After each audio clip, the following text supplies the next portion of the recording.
Video ತುಂಬ interesting ಆಗಿರುತ್ತೆ, ಪೂರ್ತಿ ನೋಡಿ. ಹಿಮಾಲಯದ ಮಧ್ಯ ಹಿಮದಿಂದ ಸಂಪೂರ್ಣ ಮುಚ್ಚಿರುವ ಒಂದು ಸರೋವರವಿದೆ. ಅಲ್ಲಿ ಗಾಳಿ ಕೂಡ ವಿಚಿತ್ರ ಅನುಭವವಾಗುತ್ತದೆ. ಮೌನ, ಚಳಿ ಮತ್ತು ಭಯ. ಆದರೆ ಈ ಸರೋವರ ಜಗತ್ತಿಗೆ ಭಯಪಡಿಸುವ ನಿಜವಾದ ಕಾರಣವೇ ಬೇರೆ ಇದೆ. ಯಾಕಂದರೆ ಹಿಮ ಕರಗಿದಾಗ ಅದರೊಳಗಿನಿಂದ ಕಾಣಿಸುವುದು ಮೀನುಗಳಲ್ಲ, ಮಾನವನ ಎಲುಬುಗಳು. ನೂರಾರು ಶತಮಾನಗಳ ತಲೆ ಬುರುಡೆಗಳು, ಮೂಳೆಗಳು, ಇವೆಲ್ಲವೂ ಒಂದೇ ಜಾಗದಲ್ಲಿ. ಆದರೆ ಇದು ಸಿನಿಮಾ ಕಥೆಯಲ್ಲ, ನಿಜವಾಗಿಯೇ ಭಾರತದಲ್ಲಿ ಇರುವ ಜಾಗ. ರೂಪಕುಂಡ ಸರೋವರ ಉತ್ತರಾಖಂಡದ ಹಿಮಾಲಯ ಪ್ರದೇಶ. ಸಮುದ್ರ ಮಟ್ಟದಿಂದ ಸುಮಾರು 16,000 ಅಡಿಗಿಂತ ಎತ್ತರ. ಅಲ್ಲಿಗೆ ನಾವು ತಲುಪಲು ಹಲವಾರು ದಿನಗಳ ಕಾಲ ಟ್ರೆಕ್ಕಿಂಗ್ ಮಾಡಬೇಕು. ಸುತ್ತಲೂ ಹಿಮ ಪರ್ವತಗಳಿವೆ, ಮಂಜು ಇದೆ, ಅಪಾಯಕಾರಿ ದಾರಿ ಇದೆ, ಆಳವಾದ ಕಣಿವೆಗಳು ಕೂಡ ಇವೆ.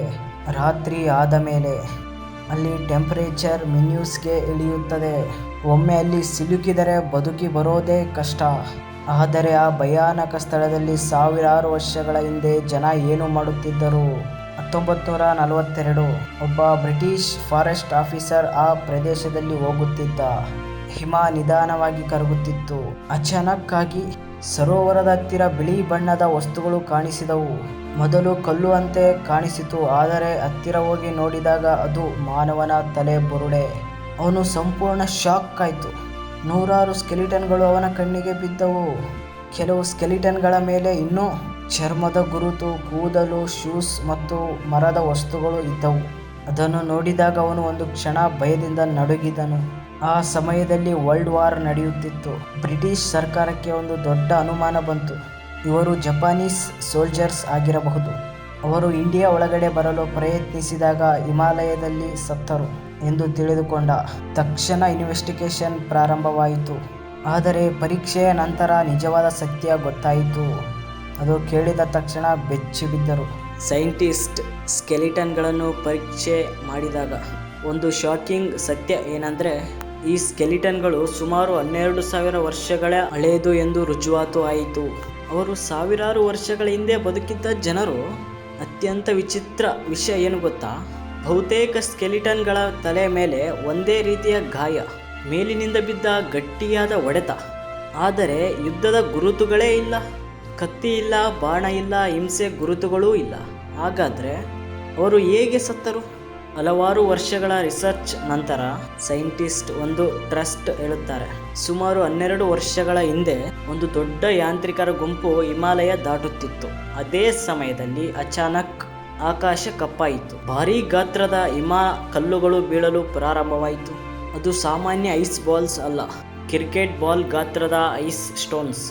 ಅವರಿಗೆ ಅಡಗಿಕೊಳ್ಳಲು ಜಾಗ ಇರಲಿಲ್ಲ. ಹಿಮ ಕಲ್ಲುಗಳು ನೇರವಾಗಿ ತಲೆಗೆ ಬಿದ್ದವು. ಒಬ್ಬರು ಹಿಂದೆ ಒಬ್ಬರು ಅಲ್ಲೇ ಸತ್ತರು. ಸ್ಟೋರಿ ಇಲ್ಲಿಗೆ ಮುಗಿಲಿಲ್ಲ.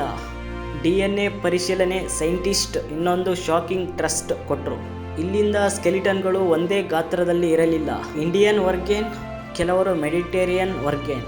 ಆದರೆ ಬೇರೆ ದೇಶದ DNA ಕೂಡ ಅಲ್ಲಿ ಸಿಕ್ಕಿತ್ತು. ಅವರು ಎಷ್ಟು ದೂರ ಹೀಗೆ ಬಂದರು? ಯಾಕೆ ಬಂದರು? ಇಂದಿಗೂ ಉತ್ತರ ಸಿಕ್ಕಿಲ್ಲ. ಸ್ಥಳೀಯರು ಇನ್ನೊಂದು ಕತೆ ಹೇಳುತ್ತಾರೆ. ಒಮ್ಮೆ ಒಬ್ಬ ರಾಜ ತನ್ನ ಜನರ ಜೊತೆ ಆ ದಾರಿಯಲ್ಲಿ ಹೋಗುತ್ತಿದ್ದ. ಅವರ ದೇವಿ ಪವಿತ್ರ ಸ್ಥಳದ ಬಳಿ ಅಲ್ಲಿ ಹಾಡು, ನೃತ್ಯ ಮತ್ತು ಸಂಭ್ರಮ ನಡೆಯುತ್ತಿತ್ತು. ಅದರಿಂದ ದೇವಿ ಕೋಪಗೊಂಡಳು ಮತ್ತು ಆಕಾಶದಿಂದ ಹಿಮಕಲ್ಲು ಸುರಿಸಿ ಎಲ್ಲರನ್ನೂ ಕೊಂದಳು ಎಂದು ನಂಬುತ್ತಾರೆ. ಇಂದಿಗೂ ಕೆಲವರು ರಾತ್ರಿಯಲ್ಲಿ ವಿಚಿತ್ರ ಶಬ್ದ ಕೇಳುತ್ತದೆ ಎಂದು ಹೇಳುತ್ತಾರೆ. ಇಂದಿಗೂ ರೂಪಕುಂಡ ಸರೋವರ ಹಿಮಾಲಯದ ಮಧ್ಯೆ ಮೌನವಾಗಿ ನಿಂತಿದೆ. ಹಿಮ ಕರಗುವ ಪ್ರತಿ ಸಾರಿ ಆ ಸ್ಕೆಲಿಟನ್ಗಳು ಮತ್ತೆ ಕಾಣಿಸುತ್ತವೆ. ಒಂದೇ ಸರೋವರ, ನೂರಾರು ಎಲುಬುಗಳು, 1200 ವರ್ಷಗಳ ಮಿಸ್ಟರಿ. ರೂಪಕುಂಡ ನಮಗೆ ಒಂದು ಲೆಸನ್ ಕೊಡುತ್ತದೆ, ಪ್ರಕೃತಿಯ ಮುಂದೆ ಮನುಷ್ಯ ಎಷ್ಟು ಸಣ್ಣವನು ಎಂದು. ನೀವು ಒಬ್ಬರೇ ಆ ಸರೋವರದ ಮುಂದೆ ನಿಂತಿದ್ದರೆ ಹಿಮದ ಕೆಳಗಿನಿಂದ ಕಾಣುವ ಆ ತಲೆಬುರುಡೆಗಳನ್ನು ನೀವು ನೋಡಿ ಹಿಂತಿರುಗಿ ಓಡ್ತೀರಾ ಅಥವಾ ಸತ್ಯ ಹುಡುಕೋಕೆ ಮುಂದೆ ಹೋಗ್ತೀರಾ ಎಂದು ಕಮೆಂಟ್ ಮಾಡಿ. ಈ ವಿಡಿಯೋ ನಿಮಗೆ ಇಷ್ಟ ಆಗಿದೆ ಲೈಕ್ ಮಾಡಿ, ಇಲ್ಲಾಂದರೆ ಡಿಸ್ಲೈಕ್ ಮಾಡಿ. ಓಕೆ ಗಾಯ್ಸ್, ನೆಕ್ಸ್ಟ್ ವಿಡಿಯೋದಲ್ಲಿ ಸಿಗೋಣ. ಅಲ್ಲಿವರೆಗೂ ಥ್ಯಾಂಕ್ ಯು ಫಾರ್ ವಾಚಿಂಗ್.